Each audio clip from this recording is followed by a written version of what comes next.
हमें जनता को क्या मिला? घंटा, कि हम मंदिरों में खाली घंटा बजाते रहे। और यही है कि हम जो है नालियों में मर रहे हैं, हमारे बच्चे मर रहे हैं। हमारे सीवर में हमारे जो दलित हैं, हमारे जो क्षुद्र लोग हैं, जो नीचे जात के लोग हैं, वो सीवर में नीचे उतरते हैं, बदबू में, गंदगी में उतरते हैं और उसमें अंदर जाकर के गंदगियों को साफ करते हैं और उसमें कई 100, 200, 500 नहीं, हजारों लोग उसमें कई अब तक मर चुके हैं। उसके लिए मशीन की ये ईजाद नहीं कर सकते। आज हमारा मेक इन इंडिया की बात हो रही है, साइंस की बात हो रही है।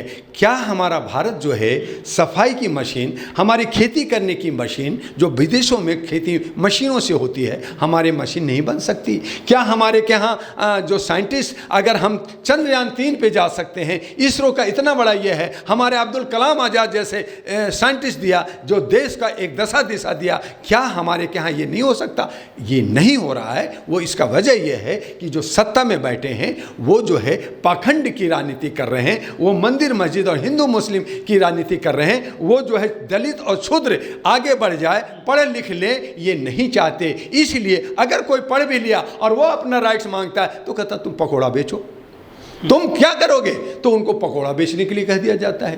तो पकोड़ा बेचने के लिए भी तेल चाहिए, हमें बेसन चाहिए, हमें कड़ाह चाहिए, उसके लिए पैसा नहीं है। वो कहता है कि फिर हमारी गुलामी करो, हम तुम्हें 5 किलो चावल दे देंगे, वो भी हमें कंकड़ वाला, वो भी मिला या ना मिला। यहाँ पे एरोप्लेन बन सकता है, यहाँ पे हमारे पे कोविड-19 की टैबलेट बन सकता है, इंजेक्शन बन सकता है। शोषित लोग जिससे मशीनों से काम करना चाहते हैं वो नहीं बनाना चाहते, क्योंकि इनकी मनसा ही नहीं है, उनको वो नीचे रखना चाहते हैं। ये चाहें तो 1 महीने में हमारे क्या एक से एक इंजीनियर बैठे हैं, एक से एक बहुत सारे फैक्ट्री हैं, सब कुछ बना सकते हैं। जब एक बंदा, जब सीमा आती है, मंजू आती है, जब सोनिया आती है, उस पर फिल्म बना सकते हैं। ये जो है कराची टू जो है नोएडा बनाते हैं, पाकिस्तान टू नोएडा का पिक्चर बना सकते हैं। तो क्या ये मशीन सफाई की नहीं बना सकते? ये मशीन बन सकती है। और अगर नहीं बना सकते तो आपके पास इतना पैसा है, आप विदेशों में आप डंका पीट रहे हो, तो विदेशों से जहाँ पे आप जो है राइफल ला रहे हो, बड़े बड़े बम मशीनें ला रहे हो अरबों खरबों का, आप जो है सफाई की मशीन नहीं खरीद सकते? नहीं बनाइए, खरीद लो। और नहीं तो बनाइए, बहुत छोटी छोटी, हजारों लाखों की खर्चा, ज़्यादा नहीं है। यहाँ ड्रोन की बात हो रही है, यहाँ पे एरोप्लेन की बात हो रही है, मेक इन इंडिया की बात हो रही है, यहाँ पे एयरपोर्ट बनाने की बात हो रही है, यहाँ रेलवे स्टेशन को हाई-फाई बनाने की बात हो रही है। और आप सफाई के नाम पे जो हमारे हथियार हैं, हमारे किसान का, हमारे सफाई का, हमारे सीवर का, ये सफाई का, नालियों का, हमारे जो है गलियों की जो है उसमें कैमरा लगना चाहिए, सफाई होनी चाहिए, उसमें तारे फैली रहती, उनको ख़त्म करने के लिए आपको सोचनी है इन गंदगी में रहने दो।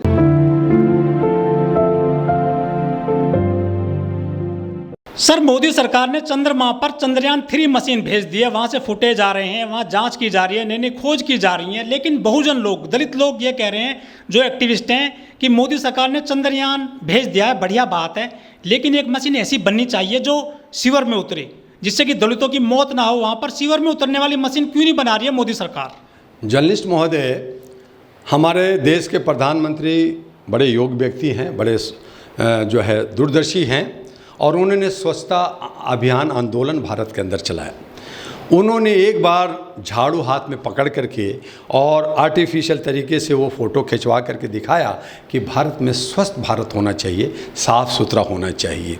उन्होंने मेक इन इंडिया, नई इंडिया की बात किया, लेकिन स्वच्छता कैसे हो जहाँ विदेशों में हर स्वच्छता, चाहे एयरपोर्ट पे जाइए मशीन से सफाई होती है।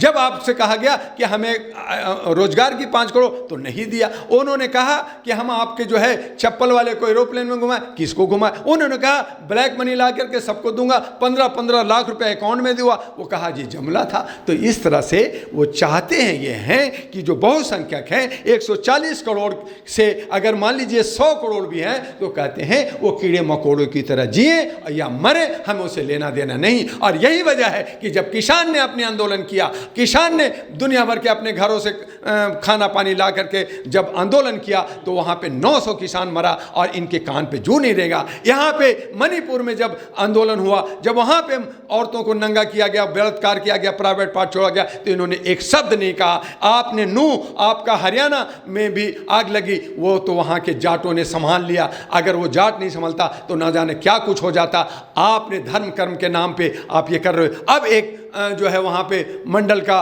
वो एक यात्रा निकल रहा है आज कल में, तो वहाँ पे आप सिक्योरिटी पूरा, क्या आप हर जगह सिक्योरिटी नहीं लगा सकते? आपने सुरक्षा का जिम्मेदारी है, नहीं लिया तो ये सुरक्षा जो हमारे जो डोम हैं, हमारे जो दलित हैं, जो नालियों में उतरते हैं, जो सफाई करते हैं गली में, जहाँ से डेंगू को भगाना होता है, जहाँ पे मलेरिया से हमें बचाना होता है, वहाँ पे आप कहते हैं हाथों से कीजिए तो कि आप भी मरिए औरों को भी मारिए। मैं तो महल में रहूँगा, मैं तो प्लेन में घूमूंगा, देश विदेश घूमूंगा, कपड़े बदलता रहूंगा, जनता मरे या मरे उसका कोई परवाह नहीं है। तो इस तरह से आपने साइंटिस्ट को गाली दे रहे हैं। आप अपने ऊपर जब आपका कोई सफलता मिलती है तो आप कहते हैं मैंने किया, साइंटिस्ट ने नहीं किया। हाँ, कोई भी काम हुआ तो मैंने किया, हमने पत्थर भी है, हमने झंडे भी, सब कुछ आपने किया, तो जनता को क्या मिला? ठेंगा। तो क्या सरकार जो ये जो सफाई कर्मी है उनकी जान की कोई कीमत नहीं समझती? कोई कीमत नहीं समझते, वो कहते मरो, वो जानबूझ के कहते हैं तुम मरो। ये खाली डायलॉगबाजी करते हैं कि मैं सबका हूं, ये कहते हैं कि सब मरो और हम 3, 4, 5%, 15% है वो राज करेंगे। और यही वजह है कि ये जो है हिंदू मुस्लिम मंदिर मस्जिद सब करा करके, और ये इनकी मंशा है कि 100 करोड़ की आबादी खत्म हो जाए और मैं 10, 20, 50 करोड़ जो बचेंगे हम उसमें से है कि ये चांद पे जा करके हमारी मेहनत, हमारे इसरो की मेहनत, और चांद पे कहते हैं कि मैं हिंदू राष्ट्र बनाऊंगा। तो बनाओ ना भैया, जाओ ना, बड़े बड़े प्लॉट तुम रखो, ये हमारा भारत तो छोड़ दो, लेकिन मैं भारत में भी रहूंगा और वहां भी रहूंगा और वहां भी तो सब तेरा और हमारा कुछ नहीं। मैं इसका मतलब ये, आप कहते हो सबका विकास, सबका साथ, सबका विकास, आप जो है सबका साथ ले रहे हो, सबका नाम ले रहे हो, जुमलाबाजी कर रहे हो और विकास खुद कर रहे हो, विकास अपने दो। हाँ, ये मैं मानता हूं, मैं बहुत कायल हूं मोदी जी का, मैं सैल्यूट करता हूं आपके चैनल से मोदी जी को कि जिन्होंने दोस्ती अपने कॉर्पोरेट हाउस के साथ बखूबी निभाया। अगर वहाँ पे उनसे अगर 100 करोड़ लिया तो 1000 करोड़ दिया, उनसे 1000 करोड़ लिया तो 10,000 करोड़ दिया, उनके 11 लाख करोड़ रुपया माफ़ किया, उनको हर तरह की बेनिफिट दिए। क्या और व्यापारी, क्या और कोई युवा नहीं है जो भी बात होता है, जो भी बिजनेस होता है, सिर्फ मोदी, अडानी और अंबानी को ही दिया जाता है? लेकिन मोदी जी ने उत्तर प्रदेश में सफाई कर्मियों के पैर धोए थे सर, आपको पता होना चाहिए, वो काफ़ी लगाव है उनका सफाई कर्मियों से।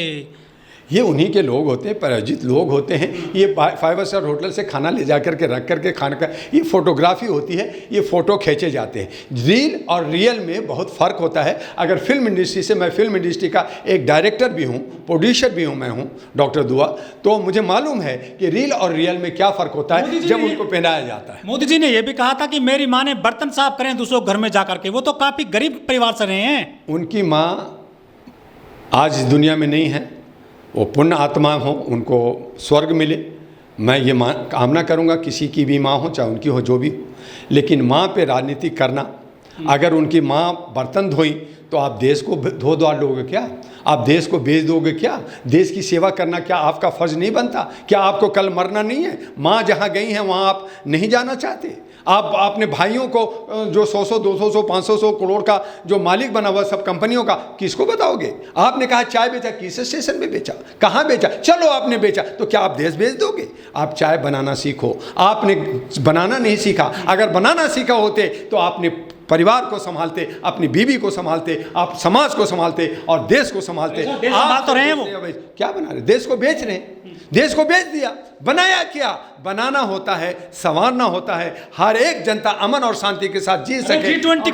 G20 की मीटिंग करा रहे हैं, खेल कर दो, हर देश के अंदर खेल होता, उसमें करोड़ों रुपया, अरबों रुपया जो खर्च होगा वो किसका? मोदी जी का या जो कैबिनेट मिनिस्टर का सैलरी से होगा। वो कहे ना कि मैं जो है 1 साल की सैलरी नहीं लूँगा, पेंशन नहीं लूँगा, उससे करूँगा। ये जनता का टैक्स, जनता का पैसा से खर्च हो रहा है। उसमें भी आप जो है 4 दिन का लॉकडाउन कर रहे हैं कि जनता उधर घूमेंगे नहीं, जाएंगे नहीं। जनता राजा होता है, जनता को आप उस खेल नहीं दिखाओगे, जनता को आप लोगों को मिलने नहीं दोगे। आप जो है कहीं पे दीवारें खींच दोगे, कहीं पे जो है आप बैरियर बना दोगे और जनता को बेवकूफ़ समझ रखा है। जनता राजा है, जिसका आप सेवक हो, जिसका आप चौकीदार हो। चौकीदार का काम होता है गेट के ऊपर खड़ा होना, सेवक का काम होता है सेवा करना। और ये जितने भी प्रवचन करता है, जितने भी आपने पानी गिरा, उनकी गिरा, सोन गिरा, जिसका भी नाम ले रहे हैं, इन तमाम लोगों को जो प्रवचन देने वाले लोग हैं, ये धार्मिक करने वाले लोग हैं, उनको जंगल में भेज दो, और नहीं तो दूसरा चंद्रयान 3, चंद्रयान 4 पे बैठा करके इनको सबको चांद पे भेज दो। चंद्रयान पहुंच गया है सर चंद्रमा पर, लेकिन दलित मुंह नहीं लग सकता गुजरात में।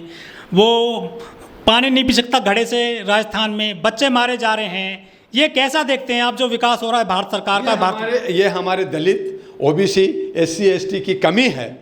जो मानसिक गुलाम हैं, ये अपने को नहीं समझ पा रहे हैं, अपनी ताकत को नहीं समझ रहे हैं, अपने पूर्वजों की ताकत को, जब उनके ही पूर्वज राजा हुआ करते थे, दबंग होते थे, लड़ते थे और सेना में रहते थे, ये ताकत को भूल गए हैं। ये मान लिए हैं कि मैं मानसिक गुलाम हूँ। जिस तरह से एक घोड़े को अगर आप एक प्लास्टिक के चेयर पे बांध दो एक पतली सी धागे से, तो वो जो है घोड़ा वहाँ पे खड़ा रहेगा। वो मान लेता है कि मैं गुलाम हूँ और मेरा मालिक कोई और है जो बांध रखा है। वो चिढ़ाना भूल जाता है, वो चीखना भूल जाता है, वो भागना दौड़ना भूल जाता है और वहाँ पे खड़ा रहता है। यही हालत कमोबेश हमारी दलितों का, हमारे ओबीसी का, हमारे एससी एसटी का हो गया है कि हम ये मान लिए हैं कि ये जो 3-4-5% ब्राह्मणवाद लोग हैं जो हमारे ऊपर राज कर रहे हैं, यही हमारे मालिक हैं, यही मेरे भगवान हैं। और हम अपने आप को गुलाम समझ लिया है। और गुलामी जब हम समझ लेते हैं तो हम तमाम दर्द को भी सहना सीख जाते हैं और इसी दर्द में जी रहे हैं। लेकिन ये दर्द के साथ अगर हम आवाज़ उठाएं, अगर हम अपने अधिकारों के लिए आवाज़ उठाएं, एक बन जाएं और तमाम संगठन एक होकर के, तमाम बहुत सारी पार्टियां 5,000 हैं, वो एक होकर करके ये मान लें कि मुझे आरएसएस बीजेपी को हराना है, तो एक दिन लगेगा और ये सब बाहर भागता हुआ नजर आएंगे। और मैं तो मनाता हूं कि ये भागें चंदा पे और देखें कि वहां पे बाकी देश विदेश वाले उनको क्या सबक देती है। बस इतना ही। लेकिन चांद विश्व का 203 कंट्री का चांद एक उपग्रह है। कोई भी वहाँ जाता है वो अपना एक इन्वेंशन के लिए जाता है, आविष्कार के लिए जाता है। उसको धार्मिक जगह देना या अपना कहना ये गलत है। ये तो वही हुआ कि राजा गया और राज में उतना कहा कि ये मेरी जगह, मैं जीत गया। तो तुम राजतंत्र की बात कर रहे हो, तुम जो है लोकतंत्र की बात नहीं कर रहे हो, तुम जो है गणराज की बात नहीं कर रहे हो। तुम्हें शर्म आना चाहिए। कुछ तो पढ़ो, कुछ तो ज्ञान लो। ऐ मेरे बाबा, कुछ तो ज्ञान लो।